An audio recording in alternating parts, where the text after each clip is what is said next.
ask, I know there's been a lot of questions about housing in the audience, and I want to ask Brother Kamal Hossin to come. He works for NYCHA, New York City Housing Authority, and he's going to give some insight about how to apply for affordable housing and some of the questions that you had about waiting lists, etc.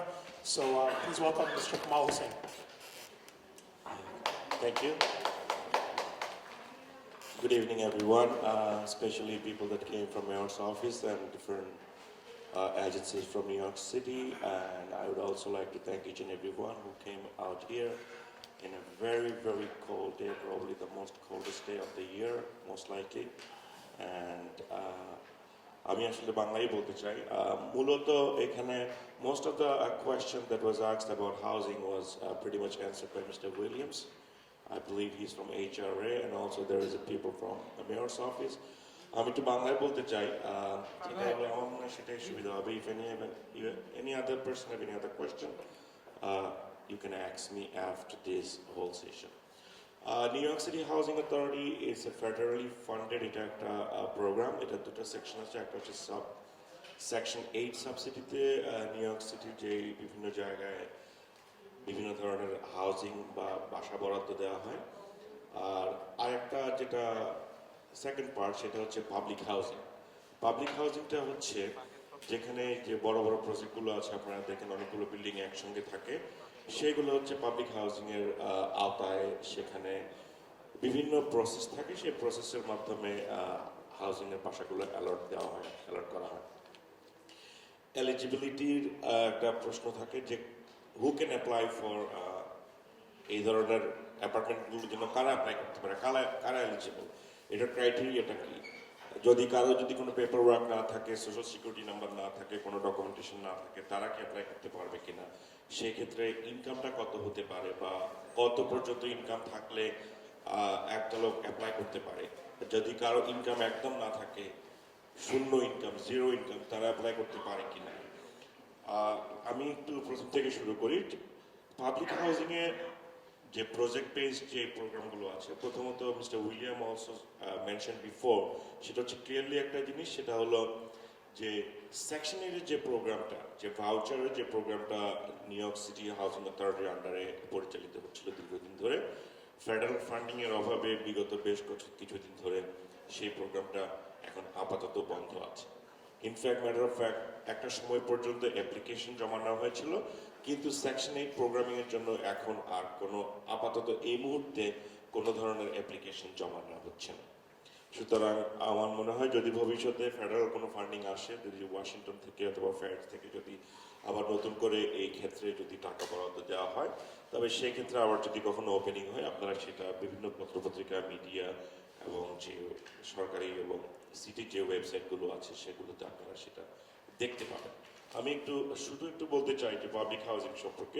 অনেকের যে অনেক question যে public housing কিভাবে run করে আমার মনে হয় ঠিক এই মুহূর্তে new York city housing authority হচ্ছে ওয়ার্ল্ডের নাম্বার 1 লার্জেস্ট ল্যান্ডলর্ড আমাদের প্রায় 3.5 লক্ষ টেনেন্ট আছে থ্রু আউট দ্য সিটি 5টা বরোতে কুইন্স ব্রুকলিন ম্যানহাটন ব্রঙ্কস এবং স্টেটেন আইল্যান্ড সেই প্রজেক্টগুলোতে প্রায় 3.5 লক্ষ যারা বৈধভাবে বসবাস করছে এবং তাদের ইনকাম রেঞ্জ সামওয়্যার বিটুইন $0 থেকে নিয়ে $99,000 পর্যন্ত এই রেঞ্জের মধ্যে লোকজন এই হাউস হোল্ড ইনকামে এইসব এলাকাতে বসবাস করছে আর যদি কারো কোনো রকমের পেপার ওয়ার্ক না থাকে যদি কারো সোশ্যাল সিকিউরিটি নাম্বার না থাকে যদি কাদের কোনো ইমিগ্রেশন স্ট্যাটাস না থাকে তারা সম্পূর্ণভাবে তারা এখানে অ্যাপ্লাই করতে পারে হাউজিং অথরিটির যে প্রজেক্ট বেস বাসাগুলো সেগুলোতে অ্যাপ্লাই করার জন্য আপনার কোনো সোশ্যাল সিকিউরিটি কার্ডের দরকার নেই সেই ক্ষেত্রে শুধু একটা পার্থক্য হয় যে ফেডারেল গভর্নমেন্টের যে সাবসিডিটা এখানে দেওয়া হয় সেই সাবসিডিটা হয়তো উনি পাবেন না কিন্তু বেশিরভাগ ক্ষেত্রেই দেখা যায় যে একটা পরিবারে যদি চারজন সদস্য থাকে হয়তো দেখা গেল যে হাজব্যান্ড ওয়াইফ আসছে এখানে বাংলাদেশ থেকে বা পৃথিবীর যে কোনো প্রান্ত থেকে তারা এখানে আসতে পারে আসার পর তাদের দুটো বাচ্চা হলো ফর এক্সাম্পল তো 4 জনের যদি একটা ফ্যামিলি মেম্বার হয় তাহলে 2 জন ফেডারেল সাবসিডি পাচ্ছে না সেই অ্যাপার্টমেন্টে কিন্তু ওইখানে সদস্য সংখ্যা তো 4 জন আর যে দুজন এখানে আমেরিকান বর্ন বা এখানে জন্ম হয়েছে বা যাদের এখানে গ্রিন কার্ড হয়েছে বা যাদের সোশ্যাল সিকিউরিটি নাম্বার আছে সেক্ষেত্রে তারা কিন্তু সেক্ষেত্রে সেই ফেডারেল সাবসিডিটা পাবে। সুতরাং এইটা কোনোভাবেই মনে করার কোনো কারণ নাই যে আমার সোশ্যাল সিকিউরিটি নাম্বার নাই, আমার ইমিগ্রেশন স্ট্যাটাস নাই, আমার গ্রিন কার্ড নাই, আমার পাসপোর্ট নাই, যে আমি বোধহয় হাউজিংয়ের বাসা পাবো না। আর প্রসেসটা খুবই খুবই সহজ একটা প্রসেস। খুব রিসেন্টলি আমাদের হাউজিংয়ের যে ওয়েবসাইট, সেই ওয়েবসাইটে if you go to like www.nyc.gov/NYCHA NYCHA, ওখানে গেলে আপনারা দেখতে পাবেন ওখানে একটা ট্যাব আছে, সেখানে বলে অ্যাপ্লাই ফর হাউজিং। সে অ্যাপ্লাই ফর হাউজিং এ যখন আপনি ক্লিক করবেন তখন আপনাকে একটা সাইটে নিয়ে যাবে, then it opens up an application process. খুব সিম্পল কোয়েশ্চেন এবং সিম্পল অ্যান্সার। আপনার শুধু নাম, ঠিকানা, যদি সোশ্যাল সিকিউরিটি নাম্বার থাকে সোশ্যাল সিকিউরিটি নাম্বার দেবেন, যদি সোশ্যাল সিকিউরিটি নাম্বার না থাকে then you can go skip and go next. তারপর আপনি যদি কোথাও কাজ করে থাকেন সেই কাজে আপনি বলবেন যে আপনি কত টাকা ইয়ারলি কত টাকা ইনকাম করেন, যদি আপনার ইয়ারলি ইনকাম থাকে। Weekly যদি আপনি চেক করেন then how much money you make weekly, then you can put it in. And it's a literally 15 minutes process to apply for housing. এখন কোয়েশ্চেন হচ্ছে যে অনেক লোক এখন হাউজিং অ্যাপ্লিকেশনের জন্য অপেক্ষা করছে। There is like more than 70,000 people in the waiting list for New York City Housing Authority presently. কিন্তু এই যে 70,000 লোক বিভিন্ন ক্রাইটেরিয়াতে ভাগ করা আছে, বিভিন্ন প্রায়োরিটি কোড আছে, বিভিন্ন রকমের প্রায়োরিটি থাকে। যারা ডোমেস্টিক ভায়োলেন্স স্পেশালি, এটা ইদানিং খুব দুঃখজনক হলো সত্য আমাদের কমিউনিটির মাঝখানে, যে যারা ডোমেস্টিক ভায়োলেন্সের হারটা খুব বেড়ে গেছে। আমরা যারা সিটির বিভিন্ন এজেন্সিগুলোতে কাজ করি আমরা সেটা খুব ফিল করি যে এটা খুব, it is very sad that we are approaching this kind of scenarios and is increasing. So আমরা আশা করি যে আমাদের যারা একটা পৃথিবীর বিভিন্ন দেশ থেকে আমরা বিশেষ করে মোস্টলি এখানে বাংলাদেশে এসছে, আমাদের চেষ্টা করতে হবে এই ব্যাপারটা খেয়াল রাখার জন্য। কিন্তু শুধুমাত্র জাস্ট ফর ইনফরমেশন, যদি এখানে বা যে কেউ আপনার পরিবারের ভেতরে বন্ধু বান্ধব পাড়া প্রতিবেশী কেউ যদি ডোমেস্টিক ভায়োলেন্সের শিকার হয়ে থাকে, if anybody is victim of any type of domestic violence, please do not tolerate those things. This is the one last thing city agencies will tolerate.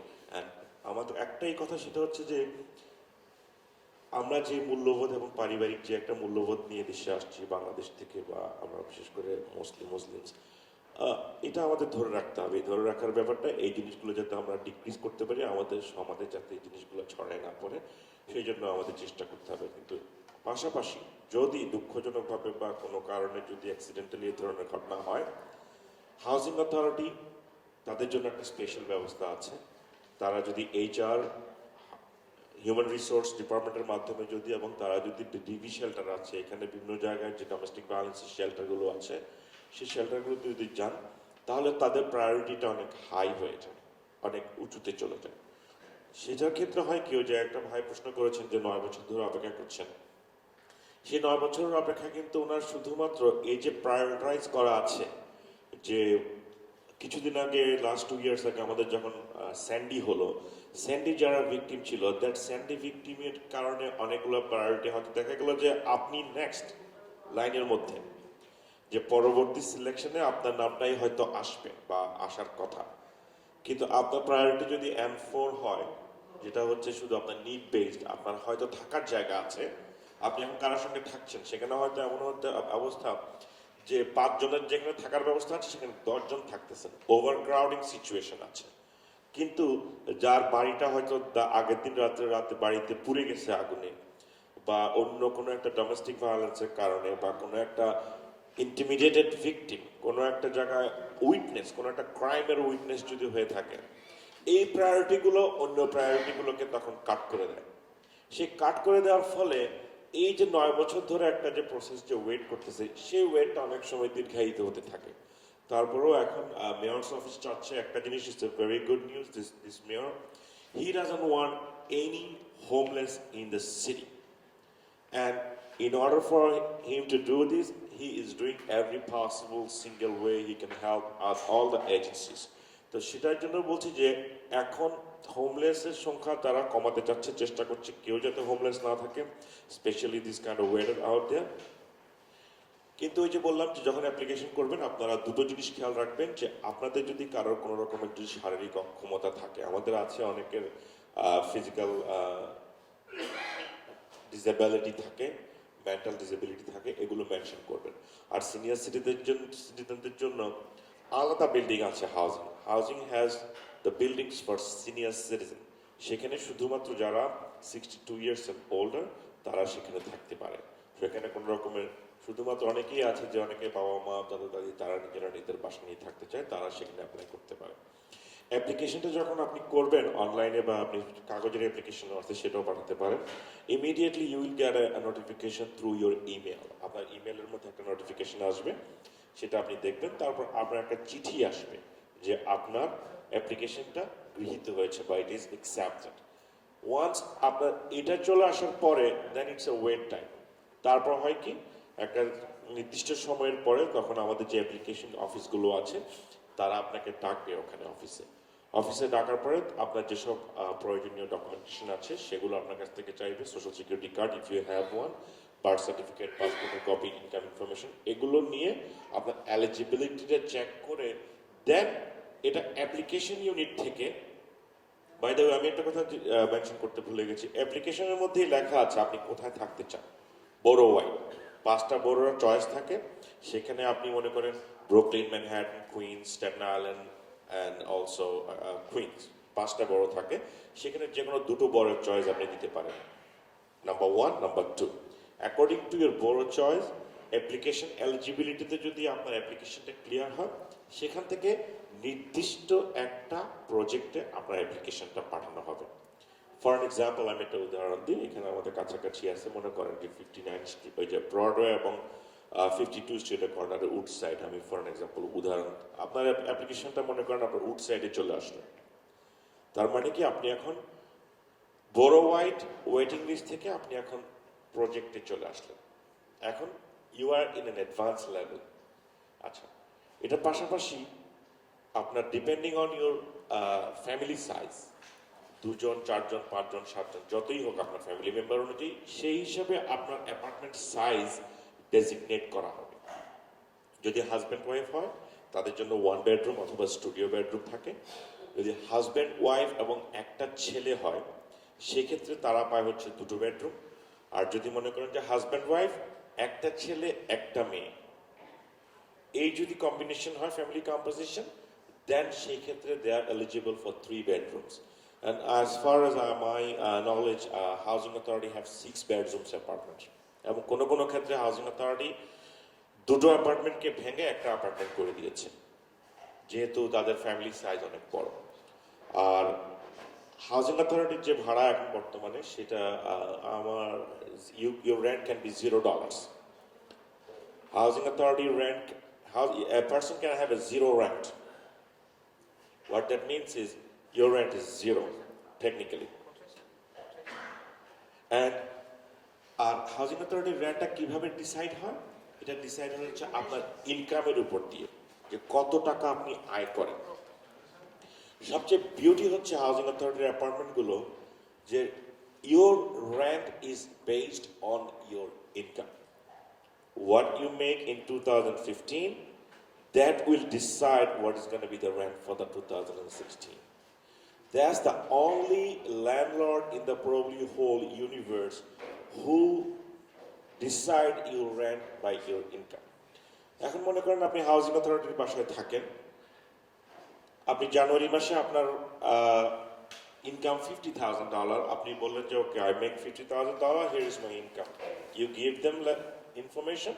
Housing authority decides that, for an example, let's for instance say housing authority decides your rent, and your rent come up at, let's say for an example, $500. Just for an example, please don't go by the numbers. And all in a sudden, January goes, February goes, March goes, April goes, you lost your job or something happened to your job. মাঝখানে হঠাৎ করে কিছু একটা ঘটে গেল, তখন আপনি হয়তো দেখা গেল যে you either collecting unemployment or you are collecting HRA benefit rental assistance. সেই ক্ষেত্রে আপনার রেন্টটা হাউজিংকে অ্যাডজাস্ট করতে হবে housing must adjust your rent as far as your income one person can pay only $215 if it is coming from HRA. Two-person pays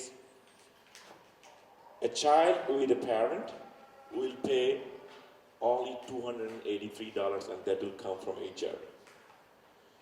এই যে বিষয়গুলো আছে এই বিষয়গুলো কিন্তু আমাদের জানা নাই অনেক সময় আমরা কমিউনিটি হিসেবে এখানে আমরা গ্রো করতেছি everyday our population is growing but we need to educate ourselves every day necessarily not that everybody in here need this information maybe none of us need this information over here but you can pass this single piece of information to the next person what can help them in a bigger way অ্যাপ্লিকেশনটা সাধারণত একটা প্রজেক্টে যখন যায় সেইখানে একটা waiting list থাকে depending আমি যেটা আগে বলতেছিলাম যে প্রায়োরিটির উপরে সরি আমি একটু দীর্ঘ সময় নিচ্ছি যাতে প্রসেসটা বোঝানোর জন্য কারণ অনেকের একটু প্রশ্ন ছিল সেই জন্য আমি প্রশ্নগুলো অ্যান্সার করতে চাচ্ছি sorry don't if is time short please let me no Al cut it down প্রতি 2 বছরে হাউজিংয়ের যেখানে প্রজেক্টের অফিস থেকে আপনার অ্যাপ্লিকেশনটা যখন ওই প্রজেক্টে যাবে সেখান থেকে একটা চিঠি যাবে একটা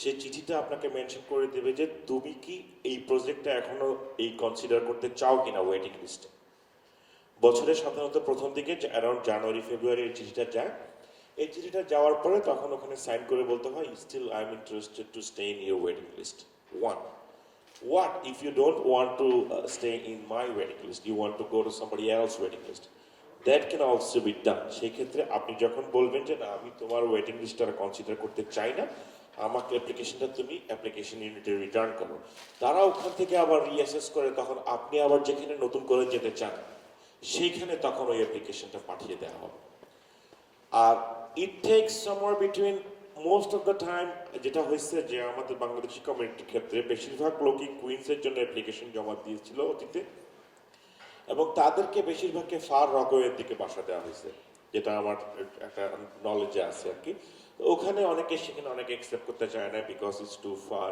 দিস এন্ড দ্যাট এভরিথিং তো একটা জিনিস হচ্ছে যে যদি আপনি অ্যাপ্লিকেশনটাই না করেন প্রসেসের মধ্যেই না আসেন তাহলে তো আপনার এই অ্যাপার্টমেন্ট পাওয়ার কোনো সম্ভাবনাই কখনো সৃষ্টি হবে না আর আমি নিজের একটা পার্সোনাল অ্যানালাইসিস আছে আপনি যদি একটা হাউজিং অথরিটির বাসায় থাকেন if someone lives in a housing authority apartment for 6 years and if they know how to use their finance after 6 years time frame they can buy their either own apartment or their own houses I have that math on my own personal tab how you save money how much money you save because আপনি একটা জিনিস চিন্তা করেন এখন new York সিটির যে কোনো জায়গায় one bedroom apartment is at least going to cost you $1,200 to $1,400 you do not pay any utility bill in housing authority there is no light bill there is no water bill there is no gas bill nothing only bill you pay is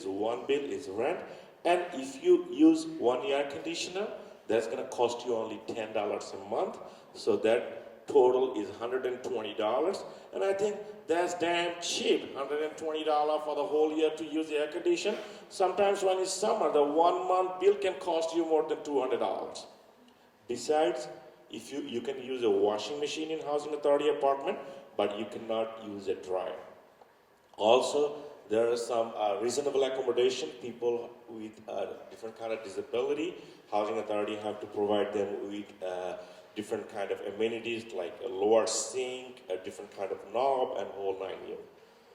আর আমার মনে হয় আজকে যেখানে আরা আসছেন এখানে অনেকেই যারা আমাদের দেশ থেকে আসতেছে যাদের আসলে একটা অ্যাফোর্ডেবল থাকার জায়গা দরকার সেই থাকার জায়গাটার জন্য আমার মনে হয় হাউজিং অথরিটির অ্যাপ্লিকেশন সিস্টেমে যদি আপনারা এন্টার করেন অ্যাটলিস্ট 2 বছরে হোক 3 বছরে হোক তারা এই বাসাগুলো পাবে আর আমি দেখছি যে অনেক সাকসেস স্টোরিটা আছে I know somebody from Bangladesh who is living in housing authority apartment and it happened to her daughter is a very talented student and he could only afford her daughter to go to Harvard because he lived in housing authority apartments that's the only way you can do a lot of stuff but there is also a downside. People talk about the crime rate, people talk about the drugs and other stuff, but one thing is in your mind.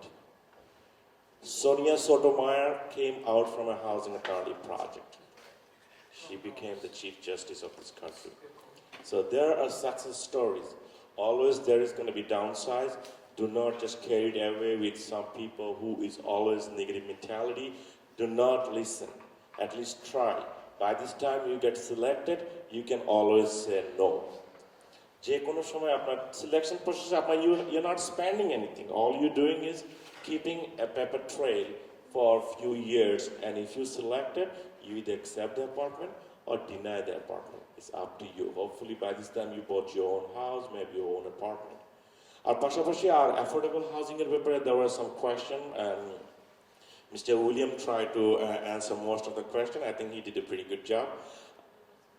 Affordable housing এর ব্যাপারটা আসলে completely is a luck, I would say, because there is a lottery system going on. একটা website আছে, সেই ওয়েবসাইটে গিয়ে আপনার একটা ইমেল দিয়ে সেখানে আপনাকে রেজিস্টার করতে হবে. Once you register yourself in this website, you can literally apply in 30 seconds. All the listing are going to come up on your portal, and it will say you want to apply. There is the income guideline for the depending on the family size and the income. এবং অন্যান্য যেই আরো কতগুলো বিষয় থাকে সেগুলো. Affordable housing is always in this community-based affordable housing, এবং সেখানে community একটা portion থাকে. There is a certain portion they must give it to the community it is located. They're probably taking out some space from something else and building a big, huge building, so they have to give certain amount of apartment to that community. So if you happen to be living in the same community, your chances are more than some other people. মনে করেন এখন এই for example এই এলাকাটাতে যদি zone 1 হয়, এটা যদি zone 1 community 1 হয়, এখন আপনি যদি এখানে থাকেন, এখানে যদি একটা বিল্ডিং হয়, সেখানে আপনার প্রায়োরিটি বেশি থাকবে অ্যাফোর্ডেবল হাউজিং এর ব্যাপারে। আর অ্যাফোর্ডেবল হাউজিং এর এটা করতে হয় সবসময়, এটা সবসময় একটু সময় নিয়ে দেখতে হয় যে কি হচ্ছে। অলসো এন্ড দ্যাট পোর্টাল, যে পোর্টালটা থাকে সেই পোর্টালের ডান দিকে end of the application process, it tells you exactly how many application was submitted to the right hand side and where are they standing as far as the process. Then তারা বলতে পারবে যে হয়তো লেখা থাকে যে application are being processed, is renting. এছাড়াও আরো কিছু হাউজিং এর বিভিন্ন প্রজেক্ট আছে, আমি জানি না সেটা আপনারা অবগত আছেন কিনা। একটু আগে এখানে ছিল অবশ্য, সেটা এখন maybe there was another side. Mitchell Lama's একটা program আছে. Mitchell Lama program is a huge program, and that's, I believe this is a statewide program. This is not only the city. That's Mitchell Lama program is a fantastic program, and you guys should go online and find out. Housing Authority পাশাপাশি housing এর আরো বিভিন্ন রকমের বিভিন্ন programme থাকে, সেই প্রোগ্রামগুলো। আর একটা জিনিস যে যদি কোনো কারণে if any one of you go to any city agencies, not only housing, any city agency, and if you feel that you are discriminated, please stop, pick up your phone, call 911, call the IG's office, do whatever you want to do. Language is not a barrier at this time, because pretty much every agency, including New York City Housing Authority, they have the language bank. So any language that you speak in the city, they are connected very strongly. They will have someone come in to interpret whatever you want to say. So take that fear out of your mind tonight. If you feel somebody is trying to discriminate you anywhere, please feel free to contact. And you can always call 311 with any kind of things that you may think this is not right. 311 call. If I get a 311 call complaint, I must respond. I think as long as everybody who works for the city. If there is a 311 complaint, whatever it is, that must be addressed in a certain time frame. So I will not take any more time. If any of you have any question.